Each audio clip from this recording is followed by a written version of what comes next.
بسم اللہ الرحمن الرحیم۔ قرآن کریم میں اسلامی طرز تفکر کے بنیادی خد و خال سید علی حسینی خامنئی۔ دوسرا حصہ ایمان۔ بسم اللہ الرحمن الرحیم۔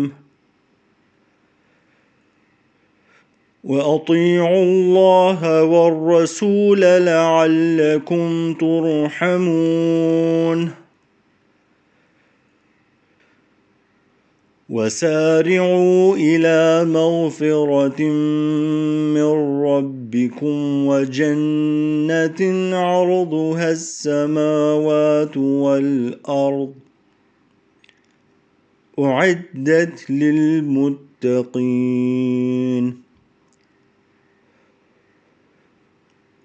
الذين ينفقون في السراء والضراء والكاظمين الغيظ والعافين عن الناس والله يحب المحسنين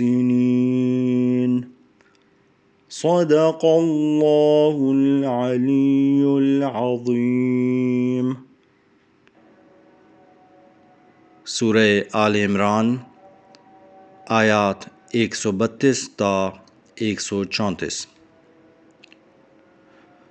وَأَطِيعُوا اللَّهَ وَالرَّسُولَ لَعَلَّكُمْ تُرْحَمُونَ، اور اللہ اور رسول کی اطاعت کرو، شاید اللہ کی رحمت تمہارے شامل حال ہو۔ ہاں، اللہ کی اطاعت ہو یا پیغمبر کی، ان میں کوئی فرق نہیں۔ یہ کس وجہ سے فرمایا کہ اللہ کی اطاعت کریں اور پیغمبر کی اطاعت کریں؟ دونوں کا ایک جگہ اکٹھا ذکر کرنا اضافی تو نہیں؟ ہرگز نہیں۔ اگر قرآن فقط کہتا اطیعوا اللہ، اللہ کی اطاعت کرو، اور پیغمبر کو مصداق اور نمونے کے طور پر ذکر نہ کرتا اور پیغمبر کی اطاعت کا تذکرہ نہ کرتا، تو وہ لوگ جو پیغمبر کے مقابلے میں اپنے آپ کو لے آتے ہیں، ممکن ہے اس بات کا دعویٰ کرتے کہ ہم خدا کی اطاعت کر رہے ہیں، اس لیے کہ دعوے کا میدان بہت وسیع ہے۔ ہر کوئی دین و ایمان اور تقوی کا علی الاعلان دعویٰ کر سکتا ہے۔ ہر کوئی خدا کا بندہ اور اس کے مطیع ہونے کا دعویٰ کر سکتا ہے۔ پیغمبر خدا کے زمانے میں خود پیغمبر بھی خدا کی بندگی اور اس کی اطاعت کے دعوے دار تھے، اور جنگوں میں ان کے مقابلے میں آنے والے عیسائیوں کے پادری اور یہودیوں کے علماء بھی یہی کہتے تھے، بلکہ قرآن کریم کے مطابق وَقَالَتِ الْيَهُودُ وَالنَّصَارَى نَحْنُ أَبْنَاءُ اللَّهِ، پیغمبر سے بھی بالا تر۔ پیغمبر تو کہتے ہیں کہ میں اللہ کا بندہ ہوں، لیکن وہ کہتے تھے کہ ہم اللہ کے بیٹے ہیں۔ اللہ کے بعض نافرمان اظہار کرتے ہیں کہ وہ مطیع خدا ہیں۔ جب خلوت میں جاتے ہیں تو وہ اس بات کا احساس کرتے ہیں کہ ان کا کارنامہ کتنا سیاہ ہے۔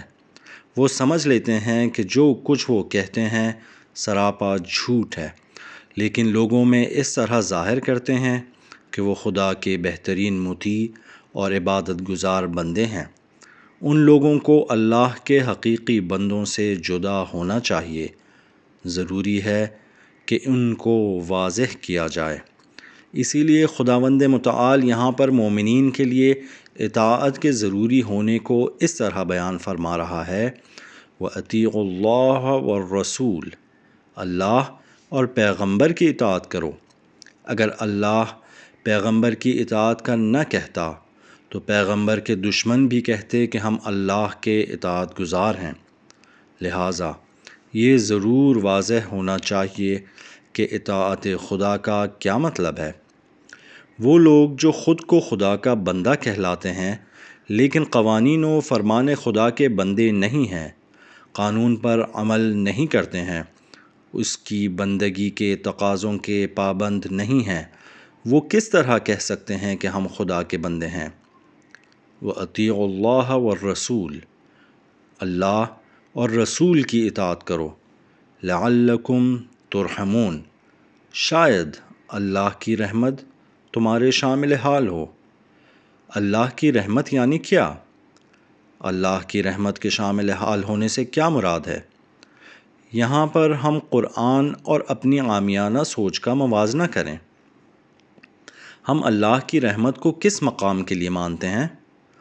اس مقام کے لیے جہاں ہم نے عمل نہیں کیا، اس صورت میں کہ ہم نے نافرمانی کی، اس حالت میں کہ اللہ کی حدود کو پامال کیا، الہی ذمہ داریوں اور اس کے عہد و پیمان کا خیال نہیں کیا۔ اسی ایک صورت میں ہم کہتے ہیں کہ ہم تو عمل نہیں کرتے، لیکن خدا ہم پر رحم کرے، اللہ کی رحمت ہو، پروردگار کی رحمت کو عمل کرنے کا رقیب اور عمل کرنے کا متبادل قرار دیتے ہیں۔ قرآن کی آیت اس کے برعکس ہے، یعنی عمل کرو، اطاعت کرو، شاید اللہ کی رحمت تمہارے شامل حال ہو۔ رحمت خدا اس وقت ہے کہ جب ایک ملت اپنی ذمہ داریوں پر عمل کرے۔ اللہ اس وقت لوگوں پر رحم کرتا ہے جب وہ اس کی اطاعت کریں، اپنے واجبات کو انجام دیں۔ 70 کروڑ مسلمان اس انتظار میں بیٹھے رہیں کہ پروردگار کی رحمت ان کے سروں پر برسے اور وہ راستے کھلے چھوڑ دیں کہ عزت و ناموس کے چور اور دین تباہ کرنے والے آئیں اور تمام چیزوں کو لوٹ کے لے جائیں، اور وہ اللہ کی رحمت کی امید میں بیٹھے رہیں۔ بس ان کو کہیں کہ ابھی بیٹھے رہیں۔ خدا فرماتا ہے وَأَطِیعُوا اللَّهَ وَالرَّسُولَ لَعَلَّکُمْ تُرْحَمُونَ، اللہ اور رسول کی اطاعت کرو، شاید اللہ کی رحمت تمہارے شامل حال ہو۔ یعنی کیا کہ اللہ کی اطاعت کریں؟ اطاعت الہی کیا ہے؟ یہ کہ تمام احکامات شرعیہ اور الہی فرامین کو اپنے کندھوں پر اٹھائیں۔ جن چیزوں کو ادا کرنا ہماری ذمہ داری قرار دیا گیا ہے، ان کو انجام دیں۔ قرآن کریم کی آیت کے بقول خدا فرماتا ہے مومنین وہ ہیں کہ جب ان کے درمیان اختلاف پیدا ہوتا ہے تو اے پیغمبر وہ آپ کی طرف رجوع کرتے ہیں، اور جب آپ فیصلہ کرتے ہیں ثم لا يجدوا في انفسهم حرجا مما قضيت، جو بھی آپ فیصلہ کریں ان کی روح اور ان کے دل میں تھوڑی سی بھی کدورت کا غبار نہیں بیٹھتا۔ وَيُسَلِّمُوا تَسْلِيمًا، آپ کے فرمان کے مقابلے میں سر تسلیم خم کرتے ہیں۔ حقیقی مومن یہ ہوتا ہے۔ اگر اس طرح ہو کہ ایک ملت، ایک گروہ خود کو خدا کے اس حکم کے ماتحت قرار دے تو خدا کی بے پایان رحمت بھی اس کے شامل حال ہوگی۔ اس وقت ایک امت بلندیوں تک پہنچتی ہے، اس وقت ایک ملت انسانی کمال تک پہنچتی ہے، اس وقت قید اور غلامی کی زنجیریں اس کے ہاتھ اور پاؤں سے کھل جاتی ہیں، اس وقت اللہ کی رحمت اس کے شامل حال ہوتی ہے۔ وَأَطِیعُوا اللَّهَ وَالرَّسُولَ لَعَلَّکُمْ تُرْحَمُونَ، اور اللہ اور رسول کی اطاعت کرو، شاید اللہ کی رحمت تمہارے شامل حال ہو۔ وَسَارِعُوا إِلَى مَغْفِرَةٍ مِّن رَّبِّكُمْ، مقابلے کا میدان ہے، آگے بڑھیں اور ایک دوسرے سے سبقت لے جائیں۔ إِلَى مَغْفِرَةٍ، بخشش اور مغفرت کی طرف، مِن رَّبِّكُمْ، اپنے پروردگار کی طرف سے، وَجَنَّةٍ عَرْضُهَا السَّمَاوَاتُ وَالْأَرْضُ، اور ایسی جنت کی طرف جس کی وسعت آسمان و زمین کے برابر ہے، اعدت للمتقین، جو با تقوی لوگوں کے لیے تیار کی گئی ہے۔ اے وہ انسان جو زیادہ سے زیادہ مادی مقاصد کے حصول کے سلسلے میں مقابلے کے لیے تیار اور حاضر رہتا ہے، جلدی کرتا ہے اور دوسروں کو پیچھے چھوڑ دیتا ہے، اگرچہ شرافتوں اور فضیلتوں کو پامال کرنا پڑے کرتا ہے۔ اے انسان، تم سے یہ نہیں کہتے کہ جلدی نہ کرو، تم سے یہ نہیں کہتے کہ گھر میں جا کر سو جاؤ، اپنی توانائیوں کو کسی کام میں استعمال نہ کرو۔ جو تم سے دین کے نام پر ایسا کہتا ہے وہ جھوٹ بولتا ہے اور وہ نہیں جانتا۔ دین یہ نہیں کہتا کہ اپنی توانائیوں کو بروئے کار نہ لاؤ۔ دین کہتا ہے ترقی کرو، جتنا زیادہ ہو سکتا ہے مقابلہ کرو، جتنا زیادہ ہو سکتا ہے تیز چلو، لیکن کس طرف؟ اس طرف جو تمہارے شایان شان ہے، نہ کہ ایک مشت خاک کی طرف، نہ کہ ناچیز مال و دولت کی طرف، نہ کہ دنیا کے مادی زندگی کی طرف، جو کہ کتنی ہی بڑی کیوں نہ ہو تمہارے لیے چھوٹی اور حقیر ہے۔ اے عظیم انسان، اس چیز کی طرف جلدی کرو جو تمہاری عظمت اور مقام کے ساتھ سازگار ہو، اس لیے کہ انسان دنیا کے موجودات میں سب سے عظیم ہے۔ پروردگار عالم کے بعد وجود کی بزرگ ترین عظمتیں اسی چھوٹے اور محدود جسم کے اندر پائی جاتی ہیں۔ اے عظیم انسان، جلدی کرو، مقابلہ کرو، تیز چلو، لیکن کس طرف؟ وَسَارِعُوا إِلَى مَغْفِرَةٍ مِّن رَّبِّكُمْ وَجَنَّةٍ، تمہاری تیزی اور جلدی پروردگار کی مغفرت کی طرف ہو، اللہ کی اس بہشت برین کی طرف ہو جس کے سامنے تمام آسمان و زمین چھوٹے، کم اور ناچیز ہیں۔ یعنی کیا؟ قرآنی تعبیرات میں غور کریں تاکہ بہتر انداز میں سمجھ سکیں۔ قرآن فرماتا ہے، اگر آپ چاہتے ہیں کہ ہمت کریں تو آپ کے لیے زمین و آسمان کم اور ناچیز ہیں، ان سے بالاتر چیزوں کی ہمت کریں۔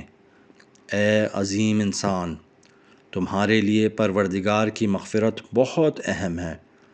تمام چیزوں سے بالاتر مغفرت الہی ہے، وہ مغفرت جس کی عظمت زمین و آسمان سے بلند و بالاتر ہے۔ مغفرت سے کیا مراد ہے؟ کسی کو کہتے ہیں، جناب معذرت چاہتا ہوں، آپ کو ایک گالی دی ہے، مجھے معاف کر دیں۔ وہ بھی بڑے ناز اور تکبر کے ساتھ یا خوش اخلاقی کے ساتھ مہربانی کرتے ہوئے جیسے بھی ہو کہے، ٹھیک ہے، میں نے معاف کیا۔ اس طرح کی معافی کو ہم نے دیکھا، خیال کیا کہ اللہ کی مغفرت بھی انہی معافیوں کے مانند ہے۔ فلاں شخص نے ظلم کیا، ستم کیا، زمین پر فساد برپا کیا، عذاب الہی کا مستحق ٹھہرا، قیامت کے دن آنسو بہائے اور توسل کیا، خدا بھی کہے گا کہ چلو ٹھیک ہے، میں نے معاف کیا۔ کیا مغفرت خدا یہی ہے؟ وَسَارِعُوا إِلَى مَغْفِرَةٍ یہی ہے؟ نہیں، ایسا نہیں ہے۔ مغفرت یعنی زخم کا ٹھیک ہونا اور خلا کا پر ہونا۔ آپ کے بدن میں کوئی زخم لگ جاتا ہے، ران میں، بازو میں ایک گہرا زخم آ جاتا ہے، گوشت پھٹ جاتا ہے، یہاں آپ کو ایک مرہم دیتے ہیں، وٹامن استعمال کرواتے ہیں، ٹیکا لگواتے ہیں، تب جا کے اس کے اوپر گوشت آتا ہے، تب جا کے آخر کار وہ زخم اپنی ہی جنس سے، بدن کے گوشت سے، اسی بدن کے پٹھوں سے گوشت وجود میں لے کر آتا ہے۔ آپ کا جسمانی نظام کام کرتا ہے، یہ زخم بھر جاتا ہے اور ٹھیک ہو جاتا ہے۔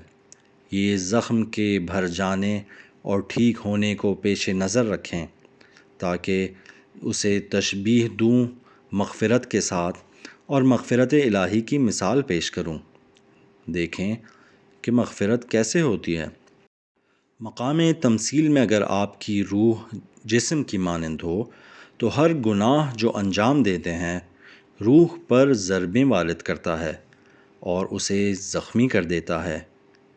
کیسے جناب؟ کیسے کہہ سکتے ہیں کہ گناہ روح پر ضربیں لگاتا ہے؟ اس لیے کہ روح کے لیے ضروری ہے کہ وہ اپنے اندر بلندی اور کمال پیدا کرے، اور گناہ وہ چیز ہے جو روح کو کمال اور بلندی تک پہنچنے سے روکتی ہے۔ اس کے لیے تشبیہ اور مثال بن سکتی ہے یہی زخم لگانا، یہی روح میں شگاف پیدا کرنا، یہی گناہ جو انجام پایا اس کی روح زخمی ہو گئی، ناقص ہو گئی، وہ اس کمال سے جو آرزوؤں کی انتہا ہے دور چلا گیا۔ اس گناہ کی اب مغفرت ہونا ضروری ہے۔ مغفرت سے کیا مراد ہے؟ مغفرت یعنی یہ خلا، یہ روح کی بیماری، یہ بہتا اور رستہ زخم، یہ نقص جو اس کی جان میں پیدا ہو گیا ہے برطرف ہو جائے، اسی کو کہتے ہیں مغفرت۔ وہ نقص جو روح میں گناہ کی وجہ سے وجود میں آیا ہے کس طرح برطرف ہو سکتا ہے؟ اس کا ازالہ کرنے سے۔ جس نے گناہ کے ذریعے اپنی جان کو اوج انسانیت، کمال اور انسانی پرواز کی بلندی سے پستی کی طرف دھکیل دیا اور دور پھینک دیا، اس وقت اس پسماندگی کا ازالہ کر سکتا ہے جب اسے بلندی کی طرف دوبارہ لے جائے۔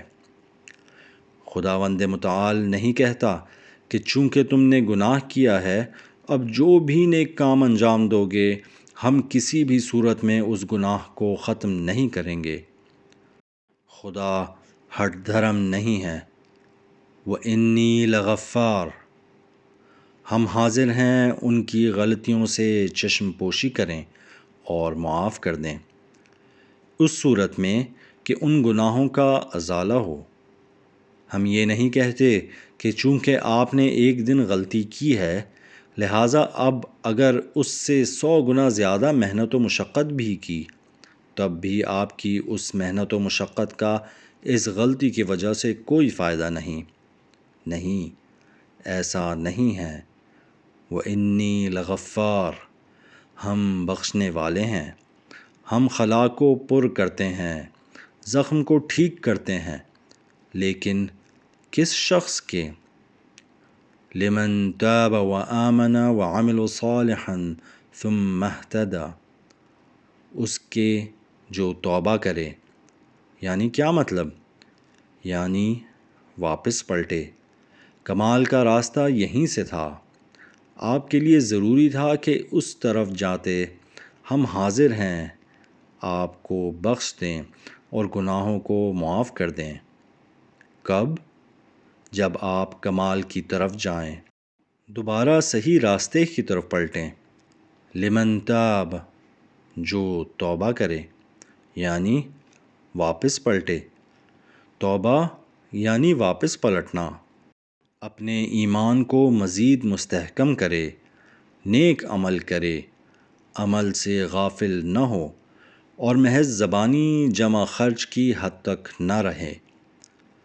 بنابراین مغفرت یعنی ان خلاؤں کا پر کرنا جو انسان کی روح کے زخم ہیں۔ ان کے پر کرنے سے انسان کمال تک پہنچ جاتا ہے۔ بہتر یہی ہے کہ انسان اس راہ میں کوشش کرے، جلدی کرے، مقابلہ کرے۔ مغفرت بہت ضروری ہے۔ مغفرت یہ نہیں کہ خداوند متعال اپنی طرف سے کسی کے ساتھ بے جا بے حساب مہربانی کرے، حالانکہ اس نے لطف الہی کی راہ میں کوئی کوشش بھی نہ کی ہو۔ وَسَارِعُوا إِلَى مَغْفِرَةٍ مِّن رَّبِّكُمْ، جلدی کریں اپنے رب کی مغفرت کی طرف، وَجَنَّةٍ، اور بہشت کی طرف، عَرْضُهَا السَّمَاوَاتُ وَالْأَرْضُ، جس کی وسعت آسمانوں اور زمین جتنی ہے، اعدت، آمادہ کی گئی ہے، للمتقین، متقی لوگوں کے لیے۔ باتقوا کون ہے؟ متقی کون ہے؟ الذین ينفقون فی السراء والضراء، وہ لوگ ہیں جو خوشی اور غم میں اللہ کی راہ میں خرچ کرتے ہیں۔ متقی ہونے کی ایک شرط ہے انفاق کرنا۔ انفاق اور خرچ کرنے میں فرق ہے۔ خرچ کرنا یعنی یہ کہ انسان کچھ رقم خرچ کرے، لیکن ہر خرچ کرنے کو انفاق نہیں کہتے، بلکہ انفاق اس خرچ کو کہتے ہیں جو ایک خلا کو پر کرے، ایک حقیقی ضرورت مند کی مشکل کو حل کرے۔ جس ملت کو آج ایک چیز کی ایسے ضرورت ہو جیسے آب و ہوا، اگر اس کے علاوہ دوسری چیزوں کے ذریعے اس ملت کی مدد کی تو یہ انفاق نہیں، بلکہ رقم کو حرام کرنے کے مترادف ہے۔ لہٰذا انفاق سب کا کام نہیں، انفاق عقل مند اور باہوش لوگوں کا کام ہے۔ وہ لوگ جو خلاؤں اور لوگوں کی ضروریات کو جانتے ہیں اور تیار رہتے ہیں کہ ان خلاؤں اور ضرورتوں کو پر کریں۔ انفاق بہت ضروری ہے۔